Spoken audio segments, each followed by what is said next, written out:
Heidi ho, neighbor. Fun fact, home improvement with Tim the Toolman Taylor was a staple part of entertainment in my house growing up. What if I announced today that my podcast was making a huge pivot and I no longer want to explore DNA discoveries and how they're changing people's lives, but instead I want to explore family sitcoms of the 1980s and 90s? Don't worry, I'm not doing that. One reason I'm not doing that is because I saw like a total of 2 shows growing up. One was Home Improvement and the other was Star Trek: The Next Generation. So it wouldn't be much of a good podcast. Or would it? Anyway, I'm Eve Sturges. I don't want to pivot. I want to stay right here where I am in this podcast now and discuss DNA discoveries because they are happening everywhere all the time to everyone you know. And if you're listening and thinking, nuh-uh, it hasn't happened to anyone I know, well, I'm the person here to tell you that you are wrong about that. One goal when I started this podcast was to talk with people from every aspect of a DNA discovery. And I'm proud that my guest population has grown beyond the adult offspring who are surprised. And I still want more. Does that make sense? I want to talk to the moms. I want to talk to the dads. I want to talk to everybody that's affected. But understandably, people in particular positions in this dynamic feel uncomfortable and are worried about being judged. There's so much vulnerability for every human involved. It's all very complex. It's interesting to me that 2 people came to me at the same time and said, I have a DNA discovery, but it's a generation removed. So if you heard Krista's story a few weeks ago, you know that she accidentally uncovered her mom's true Welsh lineage. And today I talk with Jill, who stumbled into this sort of tangled MPE story while trying to understand more about her father's side of the family. I was especially eager to talk with Jill because I was interested in her story, of course, but I also wanted to connect with her because she is a therapist in Maine, and it's so important for therapists to be educated and compassionate about DNA discoveries. We're still hearing horror stories of the things that therapists say to new NPEs, and it's just terrible. So I just wanted to connect with Jill as a colleague. We're both part of a website called letter M as in Mary, MPE Counseling Collective. It's a growing directory of clinicians that are specifically familiar with the trauma of the DNA surprise. So if you're looking for a therapist, MPE Counseling Collective is a great place to start. That resource is also listed on my website in the resources section. You can always send me a message if you're confused, and I will help you guide you in the right place. Anyway, so Jill reached out and we talked about her experience, and then we were having a wonderful time and we got wrapped up in that, so much so that we forgot to talk about some other stuff we wanted to get into, which is the exploration of inherited trauma. And that's important because it's Jill's focus as a therapist, and it's huge in our community. It's huge for our community of MPEs to understand. So then we got together a few weeks later and did it again. All of this to say, there's like a funny jump in our conversation, and I will make sure and come in and make the transition clear, but I just wanted you all to know what was happening before I rolled the tape. I hope Jill doesn't mind me saying this, but I feel like the second conversation we had, it has the really important information and ideas for us to think about, even though, of course, the story of her dad and her family tree are important too, but I really want to make sure you all stick around for the second part. So do that, okay? Okay. But you're here today because we're going to talk about your NPE story, which is actually what you said in your email, an NG story, E story. Right. Which is interesting because I interviewed somebody last week that was like also NPE adjacent. That must be the thing. But I'm glad because I think more people need to talk about how wide the ripples travel. Right. It really affects so many people. Right. Yeah, I was hesitant to even write in because I thought, well, my story doesn't really count, but it did affect me. And I don't pretend to know what it was like to find out that a parent is not your parent. I realize that being a generation removed does make a difference, but it still really affected me. Yeah. So tell me about it. I read a little in your email, but tell the listeners. Okay. Where would you like me to start? Well, I guess this is about your dad, right? My dad. Okay. Yeah. And we'll ask just some biographical information. Where did he grow up? He grew up in Chicago. Chicago. That's where my parents met, and I was born there. And when I was 2, my dad got a job in New York. And so I grew up in the suburbs of New York City. And, I guess the main thing that I noticed growing up is that my mom had this very large extended family. And every, summer we'd pack up the station wagon and drive out to the Midwest and visit with aunts and uncles and cousins and grandparents, and everything else. And my dad's family was like a black hole. I just he rarely talked about them. We knew one of his cousins, who he and his wife were just some of our favorite people. They were still in Chicago, but they would come visit us periodically, and they never had children of their own, and they loved kids, and they were just delightful to be around, and we just loved them. But, as a kid, I didn't really question it. But as I got older, I was like, wait a minute, there's got to be like a family out there. And, the only thing he ever mentioned, I knew he was an only child. I knew that he was raised in a Jewish family, that his grandfather was a rabbi who brought the family over from Russia. And I knew that J.D. Salinger was our cousin. Like, that's all I knew. Like, it was great in high school English class to just drop like, oh, cousin J.D., Yeah, totally. That's some serious cred. Yeah, right. Not that we ever met the guy, of course. So like really just these little bits and pieces, when I was a teenager, someone by accident said that he was adopted. I was like, what? And my father, it was really clear that like we were not to talk about it. Like, so right. I let it go. I put it away, didn't really think about it. And then I don't remember exactly what the timing is on all of this, but at some point, whether this was before or after my dad died, he died in 1996. My mother told me that, the official story of my dad's birth is that he was adopted. This is why I call this the secret that was hiding in plain sight. Right. Yeah. But there was an unofficial story. And the unofficial story is apparently the one that everybody in the family believed. So my father's father was a professional musician in Chicago. He was a jazz musician and a big band leader, and apparently was pretty well known back then, and was also an alcoholic. And he used to like abandon my father and his mother for like weeks at a time, and just be off doing whatever. And definitely a heavy drinker. My father hated him. He was really not a good guy. When he came home, he would be mean and, just not a good guy.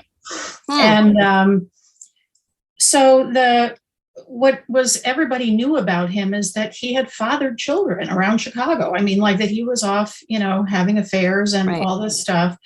And, my mother said one of the most painful experiences for my dad is he was at his father's funeral, and someone who didn't know my dad came up and said, "Oh, you must be one of the twins." And she said my father looked like he just wanted to die in that moment. Right. Oh my gosh. Can you imagine? Like, no, I'm not one of the twins.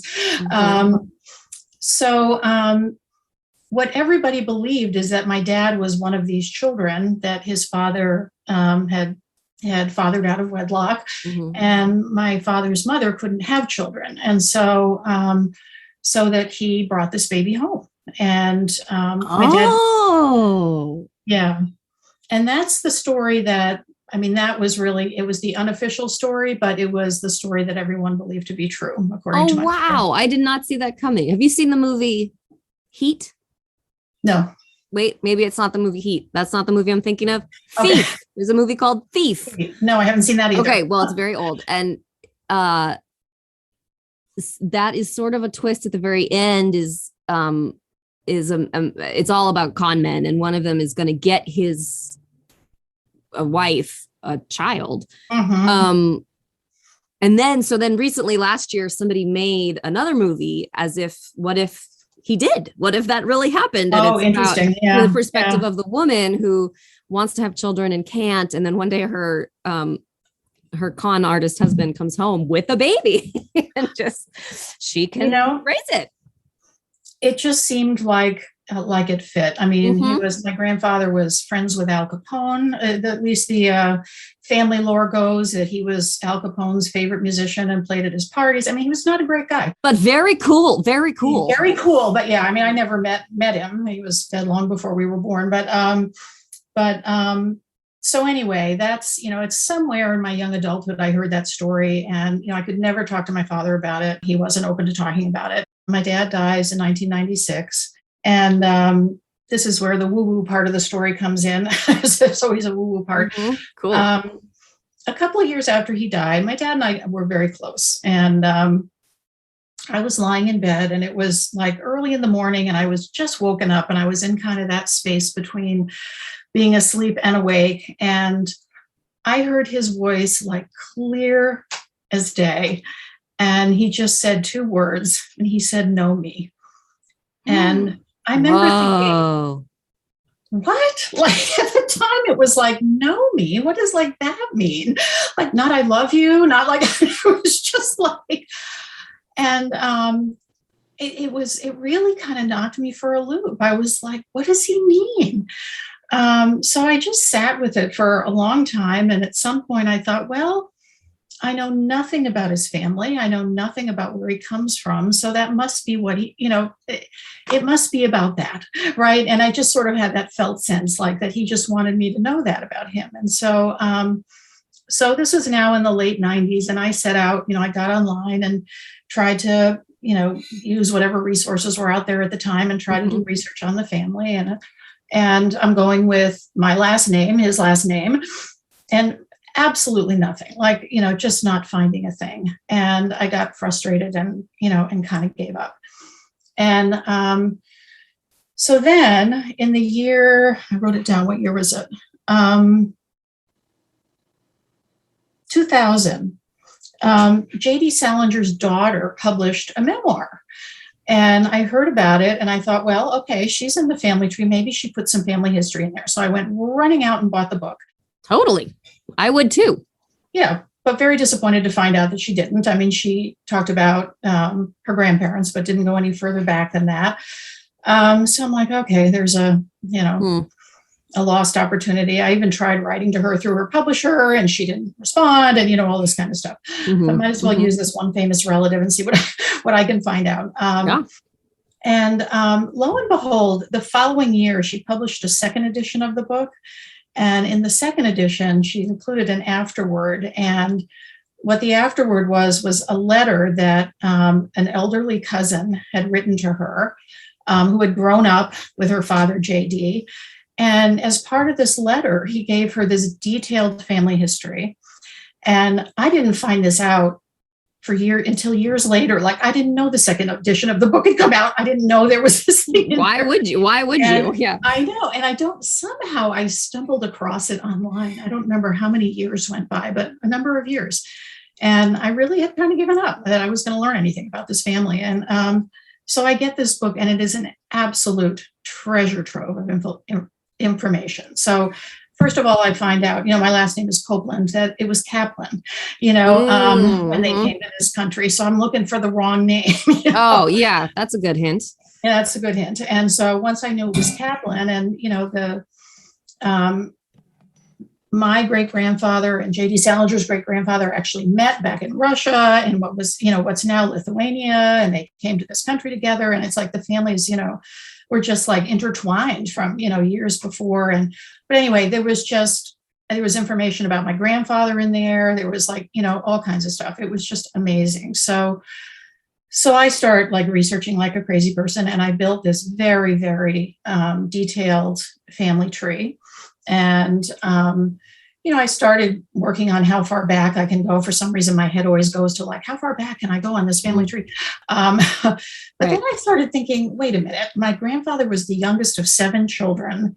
I must have cousins out there. Like, must. So I started doing research on living relative. Were you using ancestry.com to build the tree? Yeah, I was. Okay. Yeah, all right. But not, yeah. but they weren't doing the DNA stuff yet. Okay. They weren't doing the DNA yet. All right. So, I'm with you. Okay. So I started doing, like I said, built this very detailed family tree. And so I started looking up cousins, just using public records. And I contacted a couple of people who were in the Salinger branch, turned out to be the most prolific branch. There were most people there, and had some lovely phone conversations with some cousins on that side. They were delighted that I'd done this family tree. They said, there's more there than they knew about, and talked to this one elderly cousin who had spent time in Chicago going to art school, and she remembered my grandfather and grandmother and my granduncle. I mean, it was really very cool. That must have felt fun. Yeah. It was great. And I just, over this time, I was just building this connection to this family that I never knew growing up and that I really didn't know anything about. And so then I contacted a cousin who lives in San Francisco, and he and I just like bonded immediately. He's just the greatest guy. And he was like a lifelong major philanthropist and gay rights activist in San Francisco. And I am a gay person. And so we really, we bonded over that. And it was 2013, and gay marriage had just been made legal at the federal level.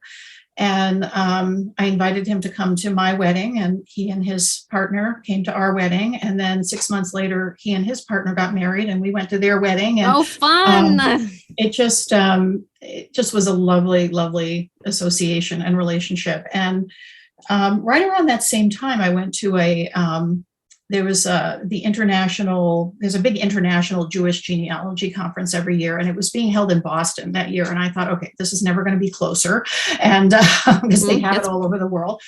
And I went to this conference, and of course, on my name badge, I said I'm researching the Kaplans, and went to all these wonderful workshops about researching Jewish ancestors and all this stuff. And one of the workshops was one of the speakers was the guy who started Family Tree DNA. And it was all brand new, and he was talking about using DNA and genealogy, and all of a sudden I thought, I could confirm that my father was really his father's biological son. I could use DNA to do this. And now I had this male relative, because he was only talking about the Y DNA test at that point. I think that's what they came out with first. Mm-hmm. And I thought, well, I have brothers. I could get one of them to take it, and I could get my cousin to take it. And, at first it came back that they weren't matched, and I was horribly disappointed. But then I thought, what, this is a Y DNA test, and we're like related through his mother, not his father. And around that time, they were coming out then with the autosomal test, and he was very sweet. I said, well, do you mind taking one more DNA test? And he's like, sure, I'll do that. And how nice. And this time I took it, and he took it, and he called me up when his results came in, and he said,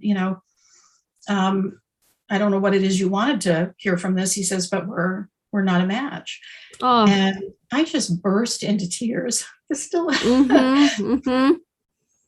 that moment still gets to me. It was like just everything came crashing in. I had spent all these years, researching this family and kind of like internalizing this family and adopting this family as my own. And it was like, like I know other people have explained, it's like poof. Right. Well, you had gotten to know the family, but also it had given you context for who you were. Right. Exactly. All this depth of your father that you'd never known was right. Sort of building you. Right. And so to have that just like erased. Exactly. Yeah. Oof. And, and I was even thinking like, okay, Dad, I did what you asked. I know you, I'm like, right. You're honoring. Oh my God. I forgot about that part. You're honoring your father. You've done all this work. Oh, wow. I'm doing what you asked me to do. I've even gotten to know relatives. All this kind of stuff. And, I know other people have sort of described this, this moment, and I've tried so hard to find a way to put it into words, but it just felt like my sense of reality just kind of shifted one foot to the left. Yep. And that's a great way to put it. And everything, I walked around in like a fog for about 3 months. My family was just sort of like, what is going on with you? It was like, I just was like, not all there. It just, it really threw me. And it took me quite a while before I decided I wanted to then start looking for who his parents were. Again, I don't remember how long, at least several years. I mean, it really was like I didn't want to do that again. I had spent years, doing all this, and I thought, holy shit, I'm starting from scratch. Well, not only did you experience like identity heartbreak, but also just all that labor gone to know, like, it's true. Yeah. I mean, I still, this many years later, I still am very glad I did it, because that is the family he grew up in. And, that is the family that raised him and shaped him and all those things. And so I'm glad I know what I know. I'm really glad I've met the cousins that I've met. So anyway, DNA was, of course, getting bigger, every year, was these databases were growing and growing and growing. And so I did the ancestry test. I did 23andMe, and over time, I uploaded my data to the other ones. I was already on Family Tree DNA, and then I put it on MyHeritage and all this stuff, and just started looking for matches. And like a lot of people, I had 1,000 cousins out there, or at least for Jewish people. I don't know if it's true for other people, but, and nobody very close at all. Then, one day, in the summer of 2017, I had to write these dates down because it's like all a blur in my head. A second cousin popped up. Aha. So I immediately messaged her. This was on Ancestry, and she wrote back, and she was very nice, and she sent me some information about her family. There was a Chicago connection. Both sides of her family came from Chicago, but she sent me a few pictures. But then it was sort of like, okay, where do we, where right now, what's the story? Yeah. And then she kind of disappeared. I found out later she was having some personal issues, but I'm just sort of like, where did you go? You were going to help me with this. Then 9 months later on 23andMe, I got another second cousin match. And I recognized his last name from the family tree she had given me. So I got, okay. And it turned out that they're brother and sister. And he called me up, I called him up, and he was very sweet, called me right back. And he said, listen, I'm not really great at family history, but you got to talk to my dad. He's the family historian, and he would love to talk to you. And here's the next woo-woo moment, okay? I have done, as you know, I'm a therapist, and I have done a lot of work in the adoption community. And I was at a conference at the time in Santa Fe for the American Adoption Congress. And I was literally sitting in a workshop when his call came in. And so I sent it to voicemail.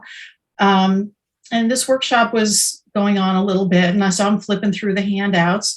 And she had included an index of, recommended reading and, resources and stuff like that. And I'm just flipping through, and this is not a common name. It's a Jewish Polish name. It turns out not common at all. I had never heard it before. I'm looking down the list of reading materials, and there's that name. And I was like, what? Huh. And it's the book is considered one of the seminal books on adoption, right? It's it'd been written a while ago, and this is the same name as the cousin that called, or okay, the male cousin that left a message. So his the voicemail with the same last name is on your phone, and you're reading the name, and I'm reading the name pamphlet, right? Sitting there, yeah. So it turns out, unfortunately, he died too young of cancer, but he was my first cousin. Who wrote this book on adoption. It was he was a psychiatrist. And oh, wow. Yeah. So that is really interesting. So anyway, he calls his dad, and his dad was delighted to talk to me. And it was just amazing to me, because like a lot of people, I felt are they going to want to talk to me? And am I intruding in their lives, and blah, blah, blah.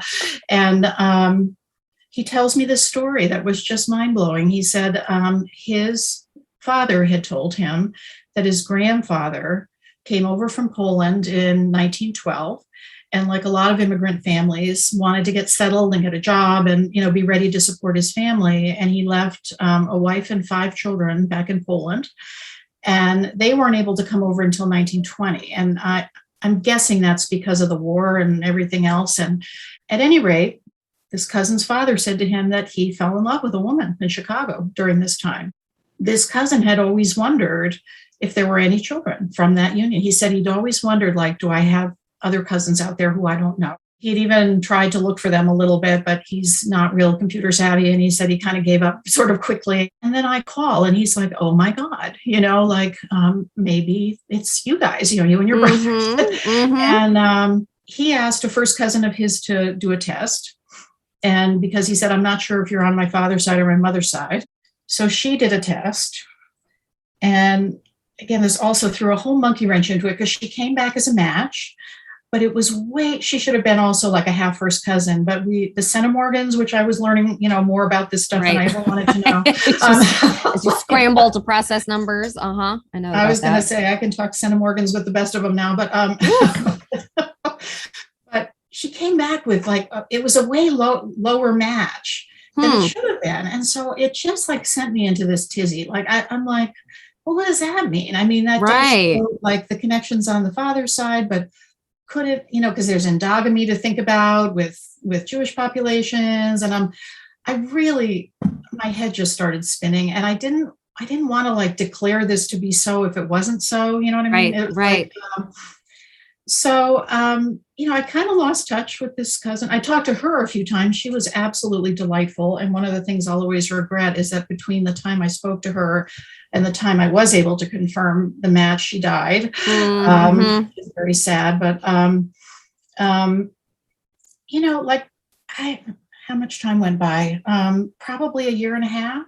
I had consulted with a couple of people who know a little more about this DNA stuff than I do. And they said, yeah, that's confusing. I did decide to get a search angel involved. And because I also was still continuing to look and see if I could figure out who my grandmother was. Right. But the first thing I asked the search angel to do is I said, look at this DNA, these matches. Is this enough to say this guy was my grandfather? And without skipping a beat, he said, well, yeah, of course.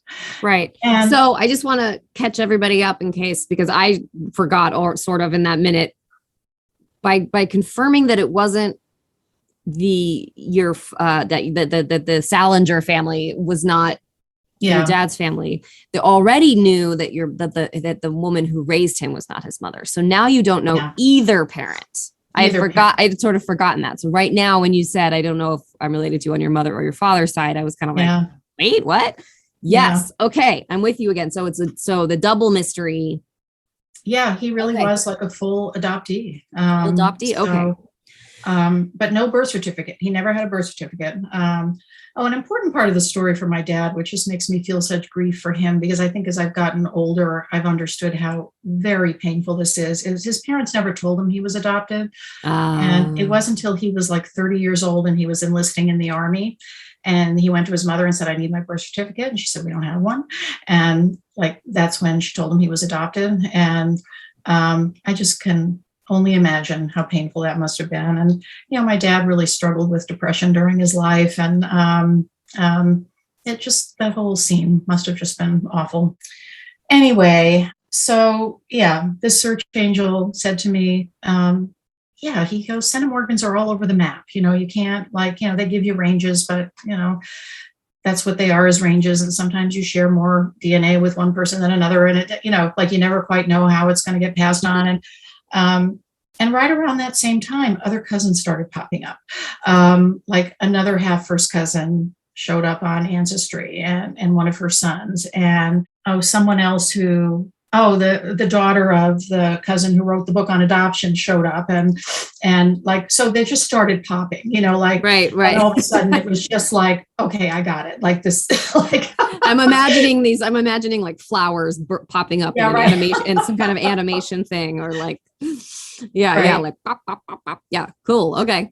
So it was in the fall of 2019, and I called up my cousin, and he's in Southern California too. I keep having relatives show up in California about as far away as they can get from me. It's that really what was wrong like with New England? But anyway, I called him up and I mean, he was so excited. I mean, it was just the most wonderful thing. And we started sharing family photos and stories and blah, blah, blah. And I was planning to be in San Diego for a conference in April of 2020. So I made plans to go out early and spend time with him and meet him and his wife. And you know what happened to that trip. Oh, I know. And, as soon as she said April 2020, my whole body went, oh. I know. And I was like so excited to meet him and everything else. And so, we spent the next year and 4 months just doing Zoom calls. He introduced me to all sorts of people in the family. And I have to say I'm very, very blessed in this way because they've all been amazing. And these are on your dad's side? I mean, all on my dad's. Yeah. All right. I know it's your dad's side. Your dad's side? My dad's side. Okay. Yes. I went right along with it. Did you notice? Yeah. Like, okay. Yeah, of course, the dad is the center of this. Okay. Got it. So this is confirmed of who his father was. Yes. Got it. Okay. Yeah. So just meeting numerous cousins and having Zoom calls and all this stuff. I mean, I think one of the most touching things that happened is this cousin in LA or just south of LA, his son, who was the first one I, spoke to, said, "Oh, you got to talk to my dad." Like about a month after, I confirmed this all, he and his wife invited me to their son's bar mitzvah. I mean, I was just like, oh my God, like, could I be more welcomed into this family, and that would have been in January 2020. And it was kind of short notice and I didn't go, which I totally kicked myself for later, but what are you going to do? How could you know? Right. What was coming? Yeah, exactly. So anyway, just this past August, just a few months ago, I did come out to Southern California and I was able to meet him and his wife. And there's another second cousin who lives out in that area and met him too. And it was just wonderful. I mean, we just feel like family. I mean, he's the first biological relative of my father's that I ever met. Wow, that is so cool. It felt so cool. And, we both acknowledged our sadness that, my dad and his dad and my dad would have had 6 siblings and he grew up as an only child with nobody, and wow. My mother's still alive, 94. And she said, she felt it too. She said, he felt so alone in the world, and it was, I felt all this retrospective grief, for all that he lost, and all that I lost too, I mean, having grown up, not knowing it's this big extended family but yeah, I feel it for my dad. I hope somehow he knows. So now I really know him. Well, I still haven't found his mother. She's proving to be very elusive. Okay. But yeah, it's been a wonderful journey. It's very emotional, very disorganizing at times, like a lot of people. I found that I could dive into it for a while and then I'd have to back off and not do it for weeks or months at a time. And, because it just felt so overwhelming. But one other thing I just wanted to mention that I don't remember hearing on your podcast. I binged your podcast when I found it a few months ago. And is when you're gay, it adds another wrinkle to all of this. Totally. There's this this was a big part of it for me and a lot of fear of reaching out to people. It's like, not only are they going to accept me because I'm this interloper into their family, but is that going to be an issue? Absolutely. And then when do you tell them? And how, you tell them right up front, or do you wait? Or is it and it was and it's turned out to be a non-issue in this family, which is lovely. But I was terrified. What if I find them and they're profoundly homophobic and want nothing to do with me? That's so real. I mean, yeah. It's I think, you correct me if I'm wrong, but it's sort of like you're back in a closet that you didn't. Well, yeah. Every time you meet somebody new, right? Yeah. There's that question. and I started to think about, oh my God, what about like a transgendered individual who are, even more, misunderstood and misaligned and everything else? And what must it be like for someone in that community to have to, the courage it would take to reach out, and all of that. So I guess I just wanted to throw that out there as part of the puzzle that, we all have different things, but boy, that was a hard one too. Yeah. Well, I think that there's a number of like intersectional issues within our community that are heightened by whatever our MP situation is, that we don't focus on yet. We haven't much, and it needs to be. So no, I'm glad you brought that up, because everybody has their own things that they're bringing in. But there's really something to be said about the real fears of the real, totally. What people accept or don't accept is a real, secret child notwithstanding. There might be a whole lot of other things that are a whole lot of other things. Yeah, exactly. Different race, different ethnicity, different religion. I wasn't raised Jewish. My dad had rejected all of that, and my mom was a Christian, so we were raised that way. So I don't know a lot about the Jewish traditions. I'm learning, but so I don't have that shared background with them. And but anyway, they've been lovely and accepting, and it's it couldn't have been a better experience, except they all live too far away. But right. I'm about to get in touch with one cousin. She's a next generation down who lives in Maryland. I'm like, yay, an East Coaster. So yeah. Look, I can drive to you right now. Yeah. So I think so. I just want to go back to the part where you're sitting at the conference, and and the last name is the same last name, and it turns out it's your first cousin. So a first cousin on your dad's side. There's no confirmation or what's the opposite of confirmation? There's no, so what I'm trying to say is he decided to focus on adoption in his life. Isn't that interesting? I know. And he may or may not have ever known that his parent had a sibling that was given away. Right. I just think that's so interesting that he may have sensed something on some cellular level or unconscious level, and that you also are focused on adoption. It's like you both you sort of like fell on both sides of this like tree and sensed something or felt a calling towards something. That's really interesting to me. Yeah, I've thought about that same thing, that there's no way to know if he, had any awareness of that. And even if he knew the same story that my other cousin did, he wouldn't have necessarily known there was a child that had been given up. But yeah, I find it very interesting because, I didn't know my dad was adopted when I sort of became interested in this kind of work. And so, it's really, I've wondered the same thing. I wish I could meet him. Yeah, I just can't help but think there's something there. That's so interesting. And so now you work as a therapist in Maine. You're still working, private practice. Private practice. And, I'm really hoping to work with the NPE community. I've got my name on the list of NPE therapists, and just recently got my first NPE client. It was delightful. And I would really, I feel so drawn to this work now, and would really love to do it. So I already am licensed in Maine, and I'm licensed to do telehealth in Florida, and I'm working on getting licensed in a few other states as well. And so that I can do more of this. Oh, good. Okay, great. If somebody wanted to get a hold of you, how would they reach out? Do you have a website or an email? What's best? Yeah, I don't have a website. That's okay. Should, that's okay. I don't. No, you don't. It's not a should. It's not a should. Well, I know.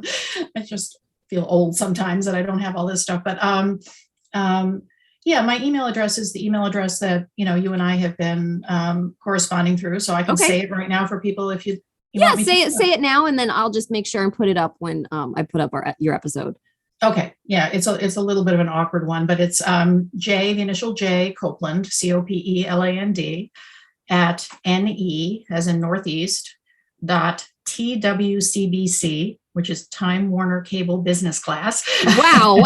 Okay. I know, it's really awkward. I keep wanting to change it, but that's so hard. So .com. So ne.twcbc.com. So that's my email. And yeah. And the point is, people can get a hold of you, and even if all of that was too awkward, and people can always contact me, and then I can help connect if need be. But good. No, I think that the NPE community is really lucky to have you. I think the more people that can bring in real experiences of what happened in their families, or can really bring in the empathy that only comes from identity exploration on a personal level. Well, it pains me to hear so many stories of therapists saying just the wrong things, and I know they're well-meaning and all that, but it's funny.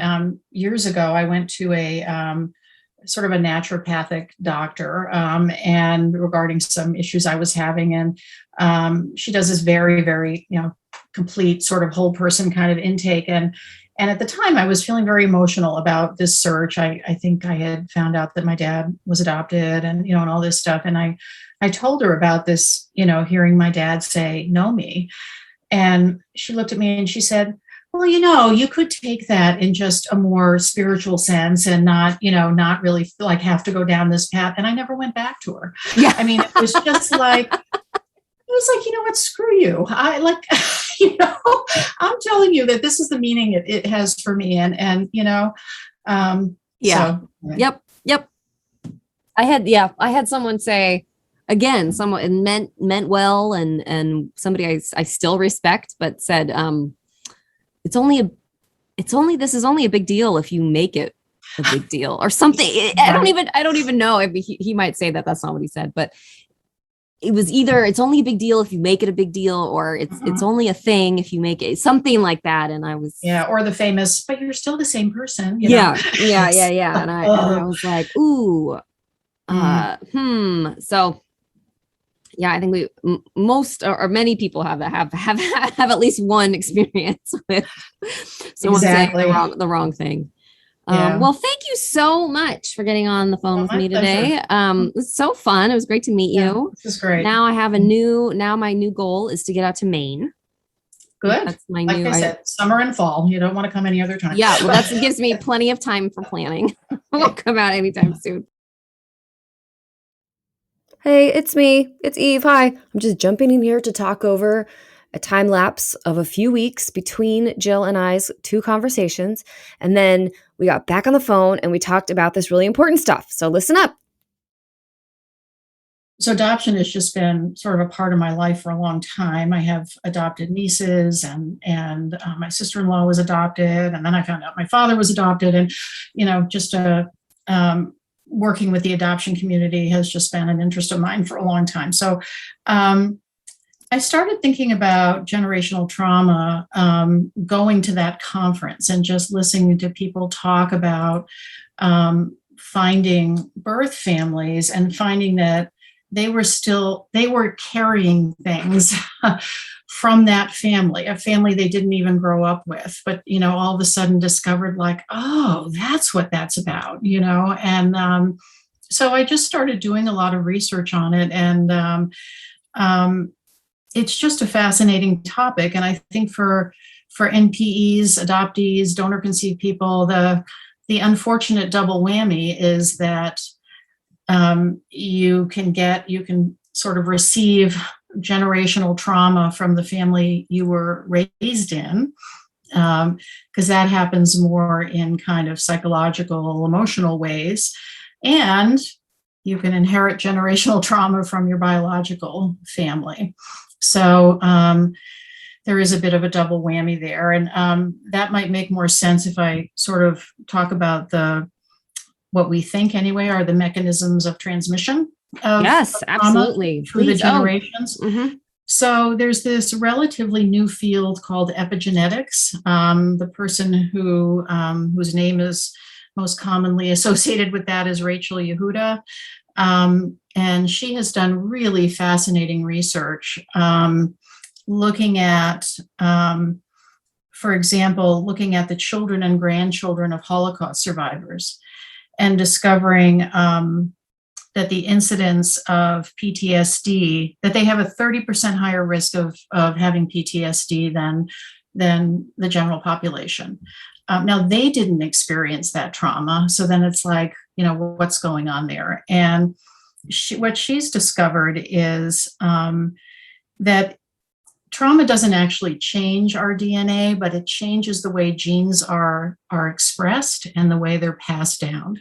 So there may be some genes that become silenced and other ones that become sort of overexpressed. And that's one of the ways that the effects of trauma can be passed down through the generations. I'm not a scientist, so I can't explain it in any more detail than that. It's okay. That's the level I understand it at. But she points out a couple of very interesting facts too about what we inherit biologically. I didn't know this before. Baby girls are actually born with all of the eggs they will ever have in their ovaries. So that means like the egg that became me actually lived for a period of time inside my grandmother. That makes it very clear how trauma can be. Right. How closely connected the cells are.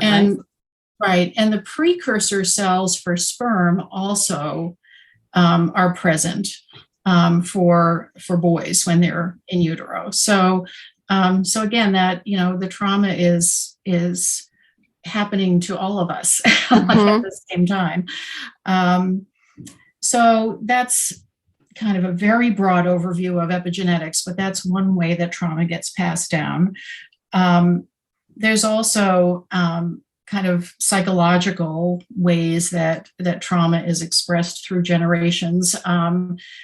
If you think of a parent, say, who experienced really significant childhood trauma of their own, say had some attachment disruptions, their parents never formed like a solid, stable attachment with that child. When that child grows up, they may not have the wherewithal, just because they never experienced it. They may not be able to form a healthy attachment with their own child. Or they may just repeat some of the things that happened to them because, again, that's not saying everybody does that, but no, but I think that's kind of the model that people are basically familiar with, which is kind of just like the cycle repeats, that however, whatever happened to you, or the relationships that were modeled for you, or what you then create for yourself in your own life. Yeah, exactly. And, you see these patterns in family, patterns of communication, patterns of parenting, patterns of relationships that do go from generation to generation. It's, I once worked with a family where they had a history of cutoffs in relationships in this family that would go on for decades. Oh, really? Like once you're out, you're out? You're out. Yeah.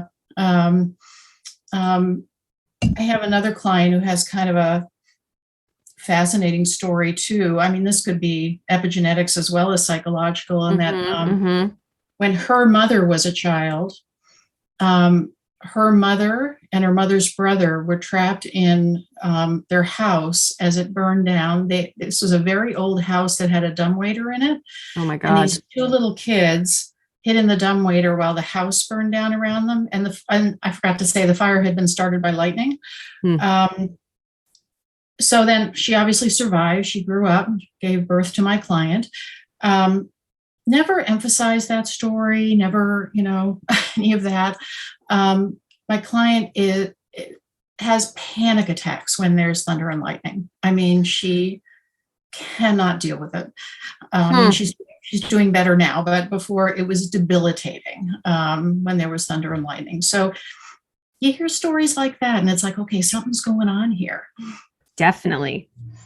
Yeah. I think that thankfully there's scientists and psychologists working on those things, but there are so many of those.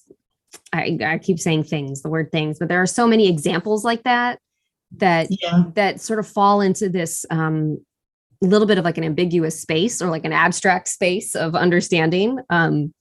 But it gets to places where it just feels undeniable that there's a connection. Yeah. They're just And then, I mean, the third method of transmission is energetically or spiritually or whatever you want to call it. There does just seem to be a way that these experiences get passed down.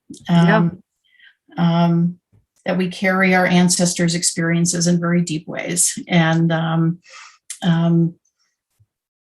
that can't really be explained through science or what we know about psychology or whatever, that they seem to somehow be embedded in us. And I think, like you said, all of us can think of examples of that. And do you think that, so I just was thinking, okay, so the people that might, the skeptic, I guess, would see that and say, like, no, the lightning story of your client, and say, don't be I'm imagining them as a whole character. Don't be don't be ridiculous, Jill. Don't be ridiculous. That's just a coincidence. And therefore, why does it matter if we know where our trauma comes from? Why does it matter for her to understand that her mother was in a lightning storm? Because for her, that was a pathway for healing. You know, when it was just this thing that happened that she couldn't explain, you know, it just happened, and it felt like it took her over and was bigger than her, and she had no framework for understanding it. That framework then helped her to heal it. And I think that can be true for a lot of generational trauma. You know, one of the things I've explored in my own life is I've always known, like, loss, anybody's loss. I mean, it could be a loss in a Hallmark movie.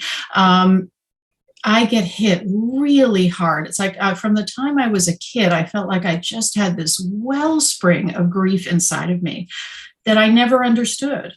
And I'm like, how can I be getting this upset? I don't know these people. I don't, a friend's dog died, and I'd be crying for days, and things like that. As I've come to understand my mother's history and now my father's biological family, I know that my biological grandfather and his ancestors lived in Eastern Russia during the time when there were pogroms and Jewish men were being forcibly conscripted into the Russian army and put on the front line. I know that all that stuff was going on. And my mother's family, without going into a lot of detail, there was just tremendous tragedies, just over and over and over. And I remember when I was in grad school and my family therapy professor had us draw out our genograms and a fancy way of saying a family tree. And he was looking over my shoulder at my mother's family tree, and he goes, whoa, like that. And he goes, so much loss.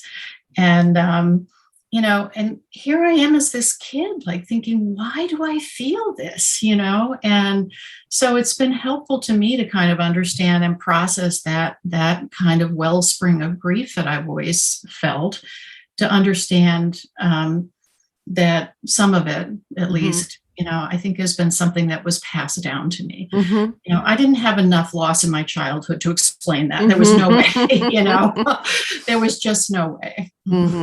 Right. There's not an appropriate trigger warning or trigger that makes sense. Well, I think that what I relate to and where I think it really becomes important within the MPE discussion and adoptee discussion. I mean,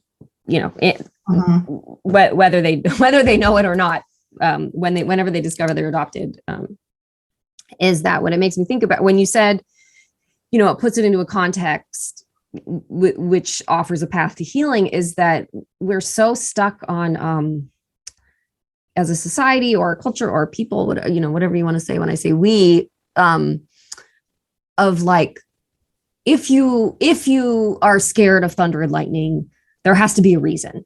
Right. And that's the normal formula. Right. And if you don't fit into that formula, then that means you're abnormal. And to be abnormal is a whole litany and layers of shame and right. You know, it means you're weird. I mean, all the words that are abnormal.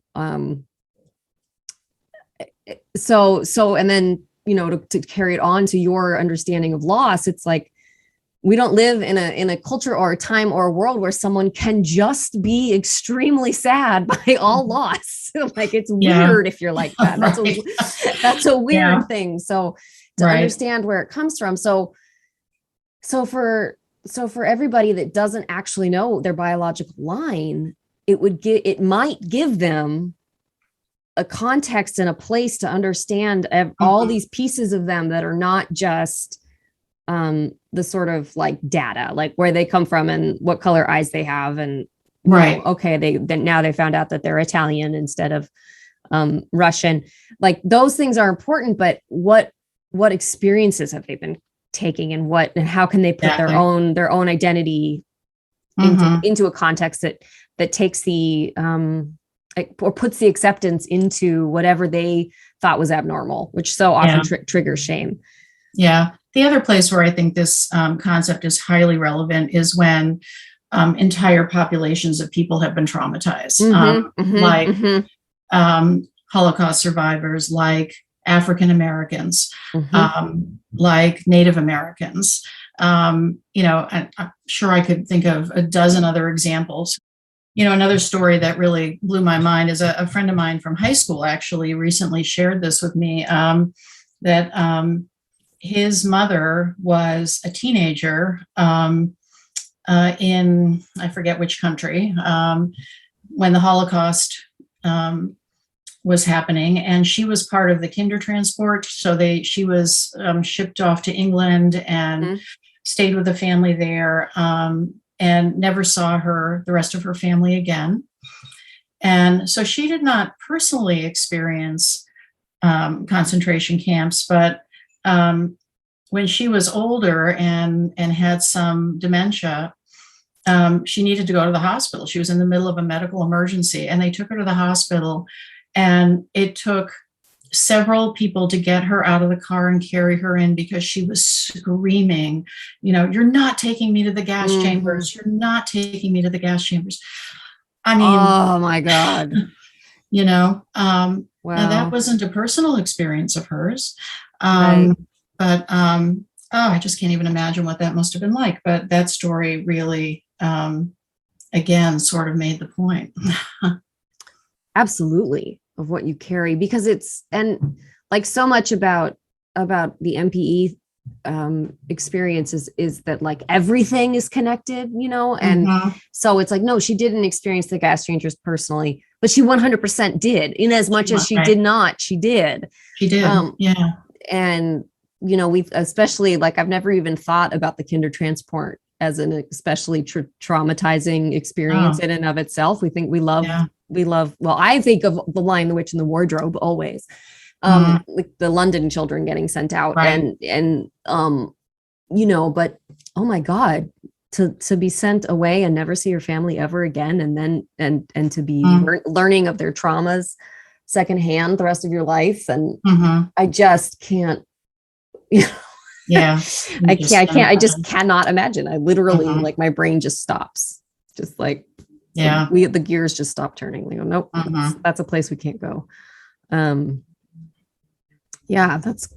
that's so important. So that's where you sort of like lean your focus and study into as a therapist within the adoptee and the MPE community. Yeah, absolutely. And you know, if you'd like, I've collected a whole bunch of resources if people are interested in exploring it more, and I'd be happy to send it to you. That was my next question. Of course it was. If people are more interested in this, what should they do? Yeah, I mean, I think a good place to start is this book called It Didn't Start With You by Mark Wolynn, Wolynn. He gives just a good, you know, kind of overview of what generational trauma is, and also has some exercises in there for, uncovering it and ways to heal it. And, I certainly encourage people to work with a therapist if it feels overwhelming in any way, but I think it's a good place to start. And there's a ton of books about specific populations, about descendants of African slaves and Native American populations and all those kinds of things. So I'd be happy to send you a list. Yeah, that would be great. And then I'll put it all together with the episode. Okay. And then I'll also put anything you recommend. I'll also go ahead and put it on my website. I have a section of MPE resources, so I'll keep it on there too and make sure. Yeah, I have. It doesn't start with you. And when you said it, that reminded me that I have it, and my books are over there, which is why I'm looking in that direction. Okay. I'm looking at my stack and wondering where it is. Interesting. Okay, I've got to pull that out again. Great. Well, thank you so much again for my pleasure. This is so interesting. I mean, I know epigenetics about as much as what you just described, but I'm a huge believer in it and want to talk about it more and talk about it all the time with my clients and try and get them to believe me and believe about themselves. And so I love talking about this stuff. Yeah. Well, I think it just adds even more weight to why it's so important for us to know where we come from. Right. It's just so important, and it's so critical to understanding ourselves. Mm-hmm. Mm-hmm. Yeah, we just need it. We just can't force it any other way. People have been trying for so long. For so long. For so long to make this make this not true. Mm-hmm. Exactly. And I'm glad people like Rachel Yehuda came along and said, because the people who can perhaps deny the psychological and the spiritual transmission, there's, this is hard science. Mm-hmm. And, it changes our gene expression. Okay. Yeah. Yeah. Just amazing. Totally amazing. Yeah. Can you believe it? okay. Anyway. It's wild. Our bodies are wild. Yes, they are. Right. Yeah. Okay. Well, again, thank you again. Thank you again so much to Jill Copeland for sharing her story, and also, maybe more importantly, for working as a therapist to help this community. We all know this huge population is growing every time there is a holiday sale at 23andMe, right? So I think we can all agree it's fascinating that, and maybe like synchronistic, that this growing field of epigenetics is becoming more talked about right at the same time that DNA tests are totally blowing families and their histories wide open. So as I have mentioned before, I record these episodes on a different day than they are posted. And sometimes it is weeks or days and maybe months away from the recording to when you hear it. And things are happening. It is so hard for me to figure out how to get all this like exciting information and news to tell you, or interesting information, whatever it is, to get it to you in a timely fashion. It is so hard to have things I want to say, but know that you will be weeks before you say them if I keep it for the podcast. So I've been trying to figure out a solution, and here's what I think. Make sure you're following my socials at Everything's Relative Podcast. I have an Instagram and a Facebook. Now, my newest thing, though, is I have a newsletter system. I will send notes straight to your inbox, and I can promise you 100% wholeheartedly it will not be often, and it will not be regular. I am too tired, and I am too busy to add anything else like that to my plate.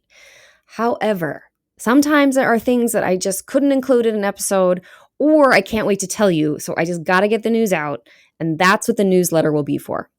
Sign up for it on my website, and have your fingers on the pulse of everything that's happening at Everything's Relative. Do you have a story to share? A question about the MPE community, or a complaint about who I am as a person? Contact me. My email is eve@everythingsrelativepodcast.com. Let's connect. Feel like you want to be a part of this listener-supported project? Head over to Patreon. Pledge a small amount to keep me up and running. And no matter what, please come back next week to hear another episode. Thanks as always for being here and listening. I'm Eve Sturges. This is Everything's Relative. Keep telling your truth. Keep asking hard questions. And please make sure to let the cat out before you go to bed. Bye-bye. Everything's Relative with Eve Sturges is produced by Eve Sturges and Kaylin Egan and edited by Joy Rumel. Logo designed by Ivy McNally, and music is used with permission from Goodbye the Band. Eve is a licensed psychotherapist, but her podcast episodes are not therapy sessions.